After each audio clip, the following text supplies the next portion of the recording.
ദേശാഭിമാനി മുഖപ്രസംഗം 2024 മെയ് 18. മോദിയുടെ ഇഡിക്ക് കോടതിയുടെ പൂട്ട്.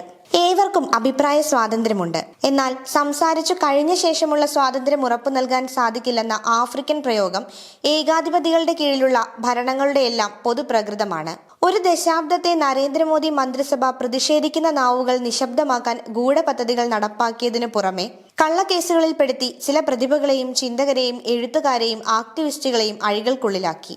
സ്റ്റാൻ സ്വാമിയുടെ ജീവൻ നഷ്ടമായപ്പോൾ ചിലരുടെ ആരോഗ്യം ഏറെ വഷളായി മരണം വെളിപ്പാടകലെയാണ്. കോടതികൾ, പ്രത്യേകിച്ച് പരമോന്നത നീതിപീഠം നടത്തിയ ഇടപെടലുകളാണ് വിലപ്പെട്ട വ്യക്തിത്വങ്ങളെ ഇപ്പോഴും നമുക്കൊപ്പം ബാക്കിയാക്കിയത്. ന്യൂസ് ക്ലിക്ക് പോർട്ടൽ സ്ഥാപകൻ പ്രബീർ പുർക്കായസ്തയെ UAPA ചുമത്തി അറസ്റ്റ് ചെയ്ത ഡൽഹി പോലീസ് നടപടി സുപ്രീം കോടതി വലിച്ചെറിഞ്ഞത് എതിർപ്പുകളെ ഭീഷണിയാൽ അടിച്ചമർത്തുന്ന കേന്ദ്ര സർക്കാരിനേറ്റ കനത്ത പ്രഹരമായിരുന്നു. ഏതു പശ്ചാത്തലത്തിലാണ് അറസ്റ്റെന്ന് രേഖാമൂലം നൽകാതെയായിരുന്നു സ്പെഷ്യൽ സെല്ലിന്റെ നീക്കമെന്ന് കോടതി വിലയിരുത്തി. റിമാൻഡ് അപേക്ഷയുടെ കോപ്പി പോലും അനുവദിച്ചില്ല.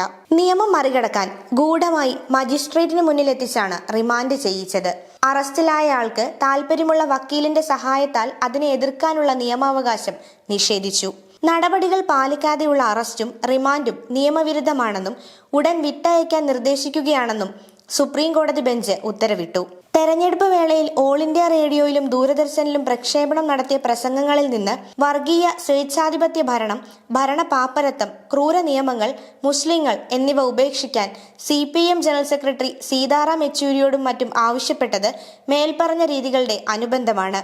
അമിതാധികാര പ്രവണതകൾക്കും ജനവിരുദ്ധ നയങ്ങൾക്കുമെതിരെ ഒത്തുതീർപ്പില്ലാതെ പൊരുതുന്ന പ്രതിപക്ഷത്തെ പ്രധാന നേതാക്കളെ നിരന്തരം വേട്ടയാടാൻ എൻഫോഴ്സ്മെന്റ് ഡയറക്ടറേറ്റിനെ ഇടംവലം നോക്കാതെ അണിനിരത്തുകയാണ് മോദിയും സംവിധാനങ്ങളും. എന്നാൽ അറസ്റ്റ് ചെയ്യാനുള്ള EDയുടെ അധികാരത്തിന് നേരെ ഗൗരവമായ സംശയങ്ങളാണ് സുപ്രീം കോടതി ഉയർത്തിയിരിക്കുന്നത്. കള്ളപ്പണം വെളുപ്പിക്കൽ തടയൽ നിയമം അനുസരിച്ചുള്ള പരാതിയിൽ നടപടി ആരംഭിച്ച ശേഷം കുറ്റാരോപിതരെ നേരിട്ട് അറസ്റ്റ് ചെയ്യുന്നതിൽ നിന്ന് EDക്ക് കോടതി വിലക്കേർപ്പെടുത്തി. കോടതിയിലെത്തിയവരെ കസ്റ്റഡിയിൽ എടുക്കണമെങ്കിൽ ED അപേക്ഷിക്കേണ്ടതുണ്ട്.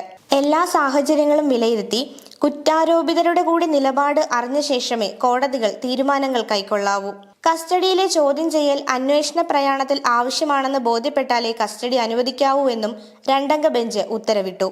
ഡൽഹി മദ്യനയ കേസിലെ അറസ്റ്റ് ചോദ്യം ചെയ്ത് അരവിന്ദ് കെജ്രിവാൾ നൽകിയ ഹർജിയിൽ സുപ്രീം കോടതി EDക്കെതിരെ ചോദ്യങ്ങൾ ഉയർത്തിയതും ശ്രദ്ധേയം.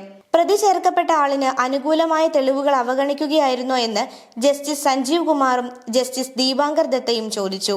ഒരു സാക്ഷിയുടെ ആദ്യ മൊഴിയിൽ ഡൽഹി മുഖ്യമന്ത്രിക്കെതിരെ കുറ്റാരോപണങ്ങൾ അടങ്ങിയിരുന്നില്ലെന്ന് അടിവരയിട്ട കോടതി മൊഴി ഒഴിവാക്കിയതിനുള്ള കാരണം രേഖപ്പെടുത്തിയിട്ടുണ്ടോ എന്നും അതിനുള്ള ഉത്തരവാദിത്തമില്ലേ എന്നും ആരാഞ്ഞു. ഇല്ലെന്നായിരുന്നു അഡീഷണൽ സോളിസിറ്റർ ജനറൽ സമ്മതിച്ചത്. ശേഷം ചൂണ്ടയിട്ടിട്ടെന്ന പോലെ കണ്ടെടുത്ത തെളിവുകൾ അറസ്റ്റിനുള്ള ന്യായീകരണമാക്കുന്നത് ശരിയായ കീഴ്വഴക്കമല്ലെന്നും വ്യക്തമാക്കിയ സുപ്രീം കോടതി PMLA 19 വകുപ്പ് പ്രകാരമുള്ള അറസ്റ്റിൽ വ്യവസ്ഥകൾ പാലിക്കപ്പെട്ടിട്ടുണ്ടോ എന്നത് വിചാരണ കോടതികൾക്ക് പരിശോധിക്കാൻ കഴിയുകയുള്ളൂ എന്ന ED വാദം തള്ളി. ആ സംവിധാനത്തിന്റെ അധികാരങ്ങളെ അത്രത്തോളം വലിച്ചു നീട്ടാൻ സാധിക്കുമോ എന്നും തിരക്കുകയുണ്ടായി.